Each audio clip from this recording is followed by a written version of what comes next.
You ever sit alone in a quiet room? No phone, no music, no memes, just you and your thoughts? Yet terrifying. Suddenly your brain acts like that one coworker who only talks during your lunch break. Congratulations.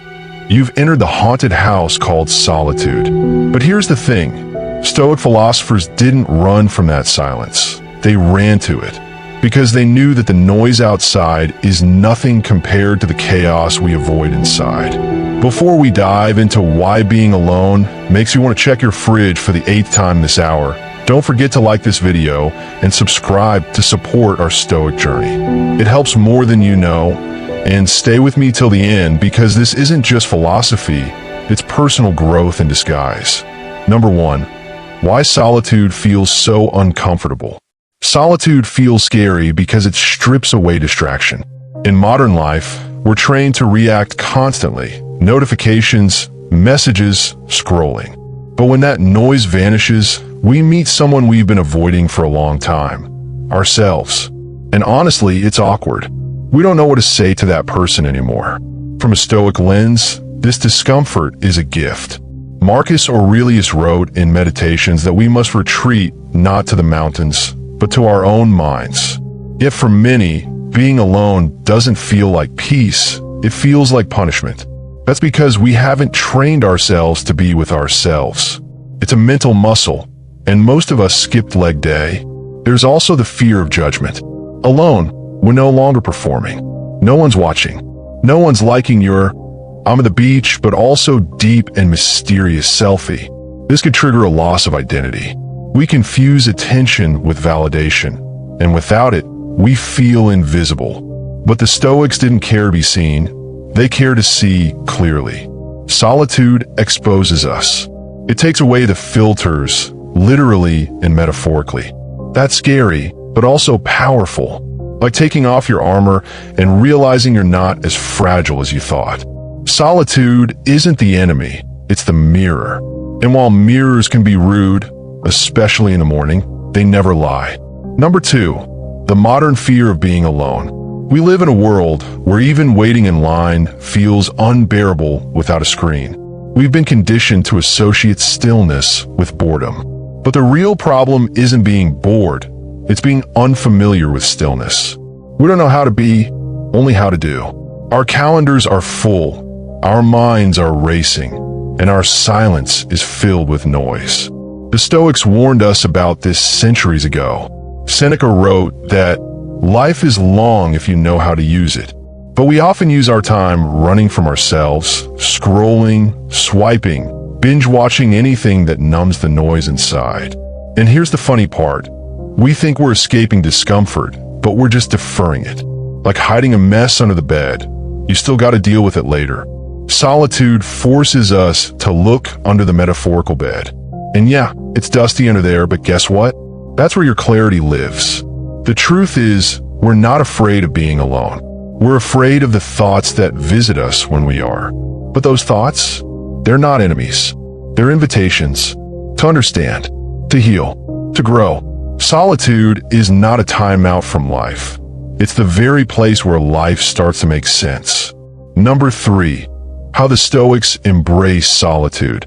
For the Stoics, solitude was a discipline. Marcus Aurelius didn't just write his journal in isolation. He used it to refine his soul. He wasn't writing for followers or clout. He was auditing his mind. In solitude, he found order in chaos, calm in conflict. He made silence his ally. Epictetus taught that external things are not in our control. So why anchor your peace to people, noise, or events? He believed that freedom begins when we stop outsourcing our happiness. Solitude helped the Stoics clarify what mattered. Virtue, reason, self-control, not applause or approval. There's humor in imagining a Stoic today. Picture Marcus in a coffee shop. No phone, no laptop, just sipping black coffee and people watching like it's the Met Gala. While everyone's trying to look busy, he's just sitting and thriving. That's the power of inner stillness. It's unbothered by noise. Solitude gave Stoics something most people are desperate for: clarity. When you remove distractions, what remains is what's real. Your values, your fears, your purpose. Solitude doesn't fill your time, it reveals it. And the Stoics didn't fear that silence, they respected it. Number 4, the growth hidden in solitude. Solitude isn't just about being alone, it's about becoming. When you stop reacting to the world, you start responding to yourself. This is where self-awareness grows. It's where you question, recalibrate, and evolve. As scary as it feels, nothing transforms you faster. Growth doesn't happen when we're distracted. It happens when we confront the uncomfortable. Think about a caterpillar. It doesn't turn into a butterfly while multitasking. It locks itself in a cocoon, alone, in the dark, and something beautiful emerges. That's you in solitude, minus the wings, unless you're into cosplay. In solitude, you discover what you actually think, not what your friends, your feed, or your environment tells you to think. That's rare. That's power. Self-direction starts with self-connection, and that connection gets strongest when there's no noise to block the signal. Stoicism teaches us to accept reality, and the reality is you can't become who you're meant to be while constantly avoiding yourself. Solitude isn't a trap, it's a path, one that leads inward before it ever leads forward. Number 5, making solitude a daily practice. You don't have to go full monk mode or live in the mountains. Start small. 5 minutes of silence in the morning. A walk with no headphones. Journaling without performance. Solitude isn't about quantity, it's about quality of attention. Make solitude a ritual, not a punishment. Brew your coffee in silence. Sit with your thoughts before checking your phone. It'll feel weird at first, like trying to dance with 2 left feet. But soon, it'll become your favorite part of the day, a space where your mind breathes. Create boundaries too. Not everything deserves your attention. Not every notification needs a response. You owe yourself silence, not as a luxury, but as a necessity. The Stoics didn't fear being unreachable. They feared being too distracted to reach themselves. So, don't run from solitude. Run into it, not to escape the world, but to return to it wiser, calmer, and clearer. Remember, in the end, the loudest clarity often comes from the quietest places. Number 6, solitude versus loneliness. Know the difference. A lot of people mix up solitude with loneliness, but they're not twins, they're not even cousins. Loneliness is a lack. Solitude is a choice. One drains you, the other fills you. Loneliness is craving connection. Solitude is discovering connection within. And the moment you know the difference, everything shifts. Loneliness whispers, "I'm not enough." Solitude whispers, "You are." The Stoics didn't fear being alone because they weren't dependent on others for their peace. They believed that inner stability isn't negotiable. You either cultivate it or suffer without it. And solitude is the soil where that stability grows. Ironically, the loneliest people are often the ones surrounded by others constantly. Why? Because they're disconnected from themselves. Stoicism flips that. When you're deeply connected to yourself, you can be alone without ever feeling lonely. That's real freedom, and it doesn't require Wi-Fi. So don't confuse being alone with being abandoned. One is a situation, the other is a perspective. When you approach solitude with purpose, it becomes sacred, not sad. It's not what's missing that matters. It's what you're finally able to hear now that the noise is gone. Number 7, what you discover in the silence.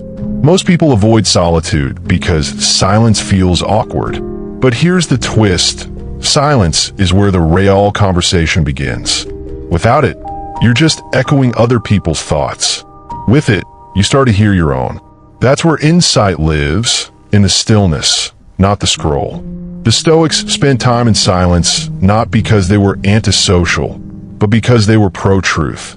They wanted clarity, not clutter. When you sit quietly, your mind shows you what it's been trying to say all along. Maybe it's unresolved emotions. Maybe it's that dream you've buried under responsibilities. Silence tells the truth. You'll also notice how fast your thoughts race when you're alone. That's not a problem. It's a mirror. Stoics use solitude to catch their mental habits.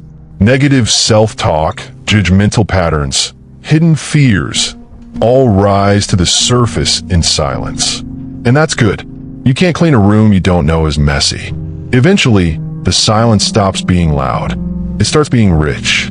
You realize that solitude doesn't take anything away.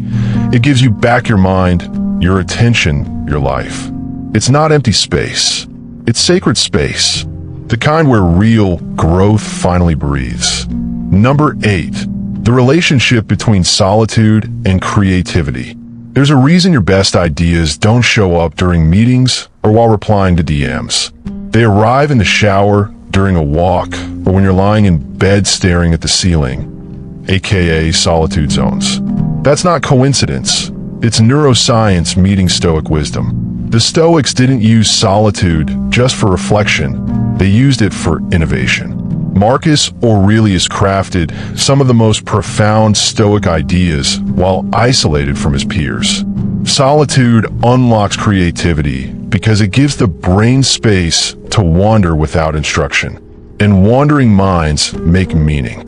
When you're constantly consuming content, your brain is too busy digesting to create anything new. But when you're still, when the noise fades, you start making connections. Insights rise. Patterns appear. Jokes even write themselves. Solitude doesn't just breed ideas, it births originality. So if you're a creator, thinker, or just a human with dreams, protect your alone time like your future depends on it. Because it does. In solitude, your imagination gets a seat at the table, finally without interruption. And that's where the magic happens. Number 9. Practical Stoic exercises to practice solitude. You don't need to go on a 30-day silent retreat to embrace solitude, although power to you if you do. The Stoics were practical. They believed in daily training of the mind. So start there. 5 minutes of morning stillness, before emails, before memes. Just you and your breath. Another exercise, journaling. But not the Dear Diary, I saw a butterfly kind. The Stoics use journaling to sharpen their thoughts. Write what you're feeling. Question your beliefs. Challenge your reactions. It's not for posting. It's for self-examination. And in solitude, your words become your teacher. Try intentional disconnection. 1 hour without your phone, your laptop, or Netflix. Sounds painful? That's the point. If solitude feels like withdrawal, it means you've been overdosing on distraction. Let yourself detox. It's not deprivation, it's liberation. Last tip, walk alone. Seneca often walked in silence to sort through his thoughts. Walking isn't just physical, it's meditative. Solitude on the move. And bonus, if people see you talking to yourself, just tell them you're having a meeting with Marcus Aurelius. Number 10. Solitude as a superpower in a noisy world. Let's be real. Most people today fear being alone more than failure. Why? Because being alone means facing your truth. In a world where everyone's performing, being real is radical. That's why solitude isn't a weakness, it's a superpower. When you master solitude, you stop chasing validation. You stop over-explaining. You stop bending to please people who don't even know what they want. Solitude gives you clarity on your values. It's like having noise-canceling headphones for your soul. Imagine walking into a room and not needing attention to feel whole. Imagine sitting alone without anxiety. That's what Stoics trained for. That's what solitude delivers. When you're comfortable alone, you're powerful with others. Because nothing owns you. Nothing rattles you. So if the world keeps getting louder, choose the quiet.